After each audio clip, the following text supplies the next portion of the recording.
تو اگر ان کے خلاف بھی کارروائی گنڈا پور کر دیں تو پھر آپ کو کیسا لگے گا؟ کیا ایسا ممکن ہو سکتا ہے؟ بالکل ہو سکتا ہے۔ جب پنجاب حکومت عمران خان پر الزام لگا رہی ہے کہ وہ پاک فوج کے خلاف نفرت انگیز بیانیہ لیے پھر رہے ہیں، تو پھر گنڈا پور بھی ایسا ہی موقف اپنا کر کہہ سکتے ہیں کہ جن لوگوں کی طرف سے پاک فوج کی آج کردار کشی کی جا رہی ہے، جن لوگوں کی طرف سے پہلے کی گئی ہے، ایک قتل ہو جاتا ہے، قتل کا جرم ختم نہیں ہوتا جب تک قاتل کو سزا نہ دے دی جائے۔ پاک فوج کے حوالے سے جس نے جس موقع پر بھی کردار کشی والی بات کی ہے، پاک فوج کے خلاف زبان درازی کی ہے، اس کا جرم اسی طرح سے موجود ہے۔ تو خواجہ آصف صاحب پاک فوج کے حوالے سے کیا کہتے رہے ہیں وہ بھی ذرا دیکھ لیجیے گا۔ میاں نواز شریف صاحب پاک فوج کے حوالے سے کیا کہتے رہے ہیں، تو کیا گنڈا پور میاں نواز شریف کے حوالے سے کارروائی کا آغاز کر سکتے ہیں؟ رانا ثناء اللہ کے خلاف کر سکتے ہیں، خواجہ آصف کے خلاف کر سکتے ہیں، پاک فوج کے خلاف بہرحال انہوں نے کچھ نہ کچھ کہا، بہت کچھ کہا تھا۔ کب کہا تھا؟ اس سے جرم کم نہیں ہوتا۔ دیکھتے ہیں گنڈا پور کی طرف سے کب ان کے خلاف کارروائی کی جاتی ہے۔ گنڈا پور کا جب ذکر آیا تو گنڈا پور نے ایک دھمکی پہلے لگائی تھی، ایک بعد میں لگائی تھی۔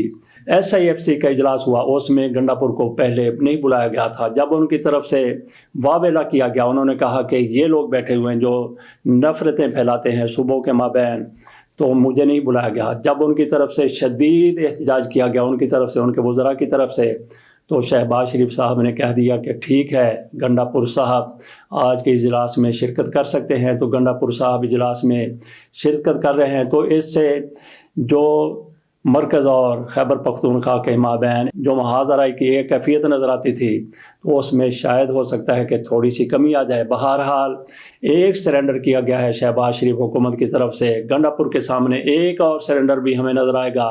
انہوں نے یہ بھی دھمکی لگائی تھی کہ اگر 15 دن کے اندر اندر ہمارے بقایا جات نہ دیے گئے تو پھر میں بتاؤں گا کہ ہم کیا کر سکتے ہیں۔ تو 15 دن کے بعد دیکھنا کہ وہ کیا کریں گے۔ میرا خیال ہے کہ 15 دن کے بعد وہ بجلی پنجاب کی دیگر صوبوں کی بند کر دیں گے۔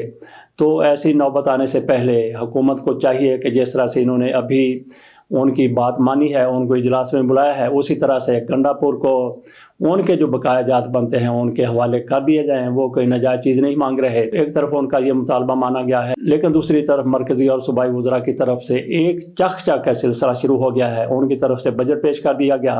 ان کو تو اپریشیٹ کرنا چاہیے کہ انہوں نے سب سے پہلے بجٹ پیش کر دیا۔ امیر مقام صاحب اور دوسرے اسی طرح کے لوگ، جیسے عظمہ بخاری صاحب پنجاب کی ہیں وزیر اطلاعات، ان کی طرف سے شدید اعتراض کیا گیا ہے، شدید احتجاج کیا گیا ہے، بلکہ ان کی طرف سے تو کردار کشی والے الفاظ بھی استعمال کیے گئے ہیں کہ انہوں نے بجٹ پیش کیا ہے تو پہلے بجٹ کیوں پیش کیا گیا ہے۔ امیر مقام کی طرف سے بھی کہا گیا ہے کہ اس بجٹ میں کچھ بھی نہیں ہے، ان کو انتظار کرنا چاہیے تھا کہ وفاقی حکومت کا بجٹ پہلے آ جاتا، اس کے بعد باقی صوبوں کا بجٹ آتا۔ پہلے یہی روٹین رہی ہے کہ پہلے مرکز کا بجٹ آتا ہے، اس کے بعد پھر صوبے اپنا اپنا بجٹ پیش کرتے ہیں۔ لیکن ان کے پاس جب گنجائش تھی، جب ان کے پاس ٹائم تھا، جب انہوں نے اپنی تیاری کر لی، مکمل تیاری کے بعد انہوں نے اپنا بجٹ پیش کیا، تو اس کو اپریشیٹ کرنا چاہیے، نہ کہ آپ ان کے ایسے اقدامات کی بھی دھجیاں اڑانے کی کوشش کریں، تنقید کریں، بلکہ اس پر گالم گلوچ پر بھی اتر آئیں جس میں انہوں نے پہلا نمبر لینے کی کوشش کی ہے۔ آپ بھی پہلے اپنی تیاری کر لیتے، مرکزی بجٹ بھی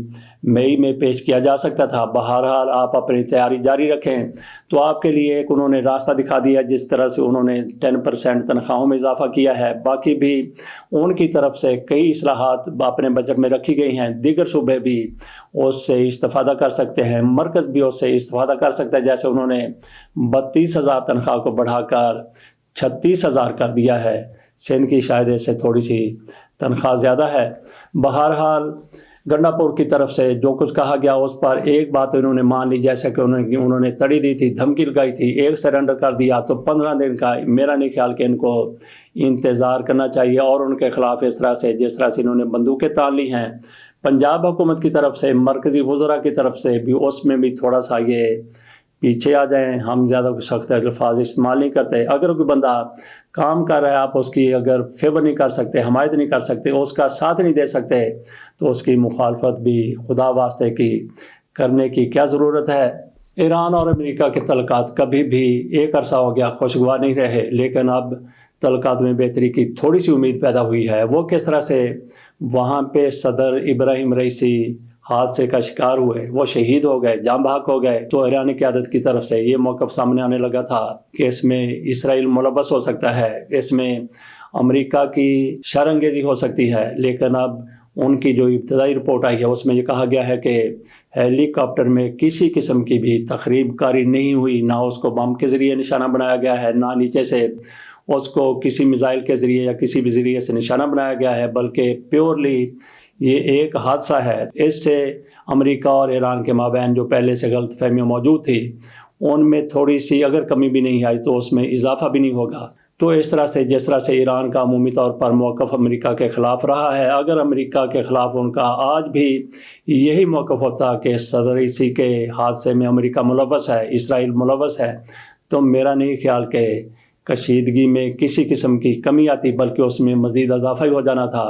لیکن اب جب کہ ایران کی طرف سے یہ رپورٹ سامنے آ چکی ہے، ابتدائی رپورٹ ہے جس میں یہ کہا گیا ہے، تو امریکہ اور ایران کے مابین تعلقات میں تھوڑی سی بہتری کا امکان ضرور پیدا ہوا ہے۔ اگر بہتری نہیں بھی آتی تو مزید خرابی کی طرف تعلقات جاتے ہوئے نظر نہیں آتے۔ اگر عالمی برادری کوشش کرے تو ایران اور امریکہ کے تعلقات بہتر بھی ہو سکتے ہیں، اور ایران امریکہ کے تعلقات اگر بہتر ہوتے ہیں تو پوری دنیا میں امن کی ایک گارنٹی مل جائے گی۔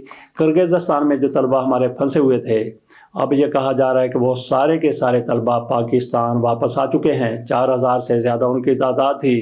حکومت کی طرف سے بہرحال سستی کا مظاہرہ کیا گیا، لیکن آپریشن مکمل ہو گیا۔ پاکستان میں کرغز سفیر کی طرف سے بیان جاری کیا گیا ہے جس میں انہوں نے کہا ہے کہ جھگڑا ابتدائی طور پر مقامی طلبہ یعنی کرغزستان کے طلبہ اور مصر کے طلبہ کے درمیان ہوا، لیکن نشانہ پاکستان کو بنایا گیا۔ تو اس کے پیچھے کون تھا؟ کس نے کس کی پراکسی کا کردار ادا کیا؟ پیچھے کون تھا جس نے پاکستانی طلبہ کو نشانہ بنایا اور پاکستان کے سارے طلبہ کو کرغزستان سے واپس آنا پڑا؟ تو پراکسی کی تلاش ہے، اور پراکسی کے پیچھے کون تھا؟ کیا اس کے پیچھے بھارت تھا؟ تو پراکسی کا کردار کس نے ادا کیا؟ میں سمجھتا ہوں کہ پراکسی کا کردار ادا کیا ہے کرغز طلبہ نے۔ وہ کتنے ہو سکتے ہیں جو پاکستانی طلبہ پر چڑھ دوڑے، پہلے چند ایک آئے ہوں گے اور اس کے بعد پھر باقی نے دیکھا دیکھی پاکستانی طلبہ پر حملہ کر دیا۔ یہ ہو سکتا ہے کہ یہ طلبہ بھارت کی پراکسی بنی ہوں اور اس کے پیچھے بھارت ہو۔ یہ تو ایک تھوڑا سا گیس کیا جا سکتا ہے، اندازہ کیا جا سکتا ہے، لیکن ہو سکتا ہے کہ کوئی اور بھی ایسی طاقت ہو جس کو کرغزستان میں موجود پاکستانی طلبہ سے کچھ معاملہ ہو اور اپنے طلبہ بھی وہ وہاں پہ ایڈجسٹ کروانا چاہتا ہو۔ اس کے علاوہ بھی کچھ نہ کچھ اور ہو سکتا ہے کہ یہ طلبہ کس کی پراکسی بنے ہیں۔ پراکسی بنے ہیں، یقینی طور پر بنے ہیں کہ جھگڑا مصری طلبہ کے ساتھ ہوتا ہے اور نشانہ پاکستانی طلبہ کو بنایا جاتا ہے ان لوگوں کو سامنے لانے کے لیے جو اس کے پیچھے تھے۔ بھارت تھا، راہ تھا، یا کوئی اور ملک تھا؟ تو اس کو دیکھتے ہیں کہ ہمارے ادارے کب سامنے لے کے آتے ہیں۔ مفاہمت کی بات مسلم لیگ نون کرتی ہے تو سب سے بڑی تلتی عطا اللہ طارق صاحب کی طرف سے ماری گئی ہے۔ انہوں نے کہا ہے کہ ایسے لوگوں کے ساتھ مذاکرات نہیں ہو سکتے جو سیاسی محاذ آرائی کے خواہش مند ہیں۔ ان کا اشارہ کدھر ہے؟ وہ عمران خان کی طرف، تحریک انصاف کی طرف وہ اشارہ کر رہے ہیں کہ یہ لوگ تو محاذ آرائی کی خواہش رکھتے ہیں۔ تو جب جو بھی پارٹی حکومت میں ہوتی ہے اس کو اپوزیشن ایسی ہی نظر آتی ہے، اس کو اپوزیشن دہشت گرد نظر آتی ہے، اس کو اپوزیشن ملک دشمن نظر آتی ہے، جیسا کہ طارق صاحب کو نظر آ رہی ہے۔ اور ان لوگوں کی بقا اسی میں ہے کہ عمران خان کو نہ اپنے نزدیک نہ لگنے دیں، تحریک انصاف کو آگے نہ آنے دیں۔ تو ایک طرف یہ مفاہمت کی بات کر رہے ہیں اور عطا اللہ طارق صاحب اس مفاہمت کو ٹانگ بھی مار رہے ہیں، دلتی بھی مار رہے ہیں۔ تو دلتی ماریں گے، اگر بم کو کوئی دلتی مار دیتا ہے تو پھر اس کا کیا نتیجہ نکلتا ہے؟ بہرحال ان کو یہ پتہ ہے کہ اگر عمران خان آگے آ جاتے ہیں، اور ان کی پوری کوشش ہے کہ عمران خان اور پاک فوج کے مابین کسی قسم کی قربت اور مفاہمت نہ ہو سکے۔ اگر ایسا ہو جاتا ہے تو ان کے لیے یہ سارا کچھ پھر زہر قتل ہوگا اور ان کے لیے ایک بہت بڑا دھماکہ ہوگا۔ تو عمران خان ہو سکتا ہے کہ بہت بڑا دھماکہ کر دیں جو ان سارے لوگوں کو لے بیٹھے۔ اجازت دیجئے اور دھماکے کا انتظار کیجئے، اس قسم کا دھماکہ نہیں بلکہ کوئی سیاسی دھماکہ۔ اللہ حافظ۔